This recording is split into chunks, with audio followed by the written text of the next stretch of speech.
Hola Ángela, mira esta chaqueta. Me gusta mucho el color y es buena para mi viaje y vacaciones.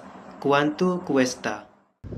Hola Alejandro, esa jaqueta cuesta 105 euros. Es un poco cara, pero sí, me gusta el material y el color también. Hay un descuento especial para todos estudiantes hoy, ¿verdad? Sí, hay una rebaja del 50%, es la mitad de precio. Qué bien. ¿Se puede pagar aquí con la tarjeta de crédito? Yo creo que si puedes, esta tienda acepta la tarjeta de crédito.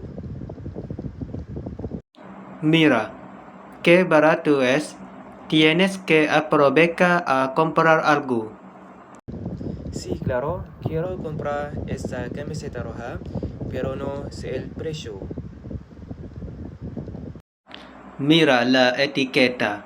La camiseta solo cuesta 30 euros. Es muy barata y de buena calidad. Tienes razón, el precio es súper bajo. Quiero una blanca y otras tres de diferentes colores. Me llevo esta chaqueta, una falda amarilla y también estas dos blusas de flores súper bonitas.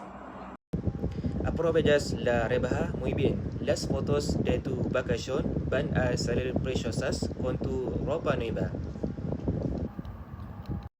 ¿Necesitas que te ayude para llevar todas estas a la caja? No, no, gracias. No es nada pesada. Venga, vamos a pagar.